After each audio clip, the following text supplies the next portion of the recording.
قریب تھا کہ اس مخلوق کے دو بہترین افراد تباہ و برباد ہو جاتے، یعنی ابو بکر اور عمر۔ وہ تباہی کے دہانے پر پہنچ گئے تھے جب انہوں نے رسول اللہ کے حضور آپس میں گفتگو کرتے ہوئے اپنی آوازوں کو بلند کیا۔ رسول اللہ کے ساتھ بدتمیزی نہیں کی سر، پوائنٹ ٹو بی نوٹڈ۔ آپس میں گفتگو کر رہے تھے نبی علیہ السلام کی موجودگی میں۔ اور پھر امام بخاری نقل کیا کہ بنو تمیم کا ایک وفد آیا تھا، تو نبی علیہ السلام کی عادت تھی جب بھی کوئی قبیلہ اسلام قبول کرتا تھا نا تو اس قبیلے کا کوئی نہ کوئی امیر مقرر کر دیتے تھے تاکہ بعد میں کمیونیکیشن صرف امیر کے ساتھ، قبیلے کے سردار کے ساتھ ہو۔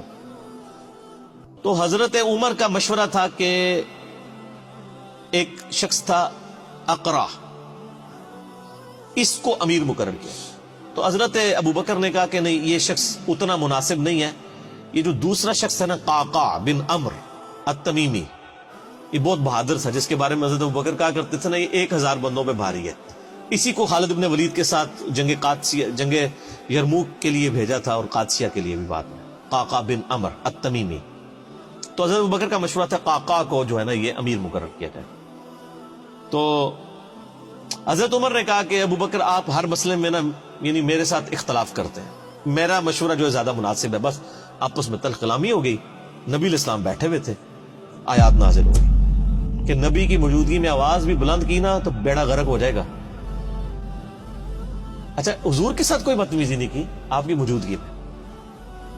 یہ آیات نازل ہوئی تو اس حدیث کے الفاظ ہیں کہ حضرت عبداللہ ابن زبیر کہتے ہیں یہ آیات جب نازل ہوئی تو حضرت ابو بکر، حضرت عمر جو ہے نا یہ تو نبی علیہ السلام کے سامنے اتنی پست آواز میں بولنا شروع کر دیا کہ آپ کو بات سنائی بھی نہیں دیتی تھی، سرگوشی میں بات کرنی شروع کر دی۔ ڈر گئے، سارے ایمان والے ڈر جاتے ہیں نا۔ حضور کے ساتھ جب بات کرتے تھے تو سرگوشی میں، اور حضور سے کہتے تھے اونچا بولو مجھے سمجھ نہیں آ رہی، یہ بخاری کے الفاظ ہیں۔ اتنا ڈر گئے۔ تو اگر نبی علیہ السلام کی موجودگی میں آواز بلند کرنے سے ابو بکر اور عمر کے اعمال برباد ہو جائیں تو نبی علیہ السلام جس بات کا حکم فرما دے، اس حکم کی کو مخالفت کر دے، اس کا بیڑا غرق نہیں ہوگا۔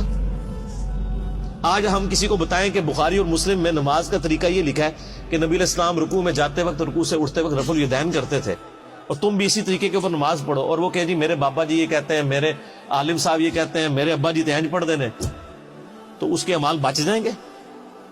اگر نبی علیہ السلام کی موجودگی میں آپس میں گفتگو میں آواز بلند کرنا تباہ و برباد کر دے گا اعمال کو، اور نبی علیہ السلام جس بات کا حکم دے رہے ہیں اس سے مخالفت کرنا اس سے 1 کروڑ گنا بڑا جرم۔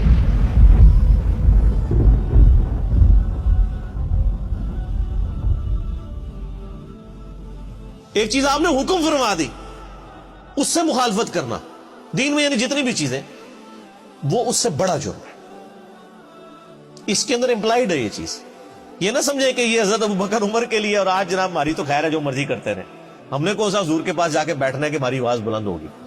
اسی آیت کے تحت تمام محدثین اور مفسرین لکھتے آئے کہ نبی علیہ السلام کی وفات کے بعد بھی قبر رسول کے اوپر آواز بلند کرنا اسی طریقے سے گستاخی ہے جس طرح کہ اس زمانے میں نبی علیہ السلام کی موجودگی میں، حتیٰ کہ صحیح بخاری میں موجود ہے حضرت عمر ایک دفعہ رضی اللہ تعالیٰ عنہ مسجد نبوی میں، یعنی آپ نے 2 بندوں کی گفتگو اونچی آواز سے سنی، آپ نے بلایا کدھر کے رہنے والے ہو؟ کہنے لگے ہم طائف سے ہیں۔ ان کا اگر تم مدینے کے ہوتے نا تو تمہاری کٹ لگاتا میں ادھر کہ تم رسول اللہ کی مسجد میں اپنی آواز کو بلند کر رہے ہو۔ یعنی اتنا احترام کروایا جاتا تھا، کیونکہ نبی علیہ السلام کی قبر مبارک بھی بالکل مسجد کے ساتھ ایڈجسٹنٹ، حجرہ عائشہ سلام اللہ علیہا۔ اسی لیے تمام مفسرین، ایون ابن کثیر کو اٹھا کے دیکھیں، اسی آیت کے تحت انہوں نے لکھا ہے کہ یہ نہ سمجھے کوئی کہ نبی علیہ السلام جب تک دنیا میں موجود ہے، نہیں، آج بھی قبر رسول پہ کوئی شخص اپنی آواز بلند نہیں کر سکتا۔ اور آپ کو حیران کن بات بتاؤں، یہ سورۃ الحجرات کی آیات روضہ شریف کے اوپر آج بھی لکھی ہوئی ہیں سر۔ یہی 2 آیات، آیت نمبر 2 اور 3، یہ لکھی ہوئی ہیں روضہ شریف کے اوپر، ایگزیکٹ جالیوں کے اوپر۔ جب حضرت ابوبکر عمر نے نبی علیہ السلام کے بارے میں اتنی احتیاط شروع کر دی نا تو پھر اگلی آیات بھی نازل ہو گئی۔ ان الذین یغضون اصواتهم عند رسول اللہ، بے شک وہ لوگ جو اپنی آوازوں کو دھیما رکھتے ہیں رسول اللہ کی بارگاہ میں، اولئک الذین امتحن اللہ قلوبهم للتقوی، یہی وہ لوگ ہیں جن کے دلوں کو اللہ نے پرہیزگاری کے لیے چن لیا ہے. یعنی پرہیزگاری کا کرائٹیریا ہے تعظیم رسول صلی اللہ علیہ وآلہ وسلم. جو جتنا آپ صلی اللہ علیہ وآلہ وسلم کی عزت اور توقیر کرنے والا ہے وہ اتنا ہی متقی اور پرہیزگار ہے. اگر حضرت ابو بکر اور عمر رضی اللہ تعالی عنہما کی تقوی کا ٹیسٹ رسول اللہ کا ادب ہے تو سر پھر ہم لوگ پھر کس کھاتے میں آتے ہیں؟ اور یہ جو کچھ آج ہو رہا ہے کہ ہم لوگوں کو کتاب و سنت سے تعلیمات بتاتے ہیں اور لوگ اپنے بابوں کے شعر پڑھنا شروع کر دیتے ہیں, بابوں کی کتابیں لے کے آ جاتے ہیں. یہ کیا گستاخانہ رسول نہیں ہے؟ یہ بھی اسی لیول کے بلکہ اس سے بڑے گستاخانہ رسول ہوں گے کہ اگر یہ نبی علیہ السلام کی موجودگی میں آواز بلند کرتے. وہ چھوٹا جرم ہے اس مقابلے میں کہ آپ کوئی حکم دیں اور آپ کہیں جی میں نے تو اس پہ نہیں چلنا, میں نے تو اس چیز پہ چلنا. بہت بڑا لمحہ فکر. اسی کے تحت بخاری میں ایک اور حدیث ہے, ایک صحابی کی نیچرلی آواز اونچی تھی. جب یہ آیات نازل ہوئی نا انہوں نے مسجد میں آنے چھوڑ دیا, سر گھر بیٹھ گئے.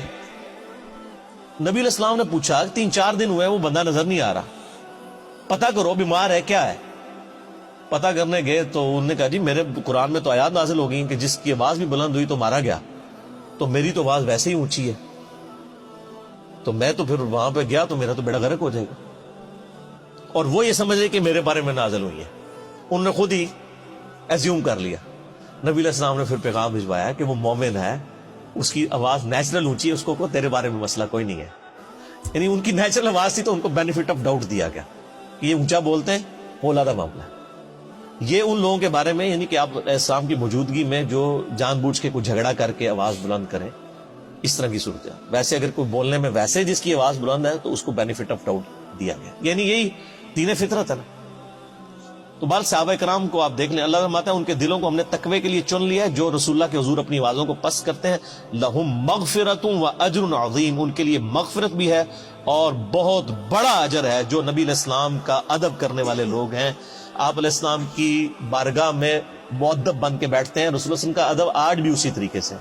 قبر رسول کے سامنے یہ آیات اوپر لکھی ہوئی ہے روضہ شریف کے اوپر, اور وہاں پر بھی یعنی آپس میں تو گفتگو کرنی نہیں چاہیے کسی کو, اشاروں کے ساتھ گفتگو. اور آپ دیکھیں وہاں پہ جو لوگ یعنی انہوں نے لوگ کھڑے کیے ہوتے ہیں نا, یعنی وہاں پہ شرطے عرب حکومت کی طرف سے, تو وہ باقاعدہ یعنی لوگوں کو اشارے سے سمجھا رہے ہوتے ہیں, وہ اپنی آواز نہیں وہاں پہ نکالتے.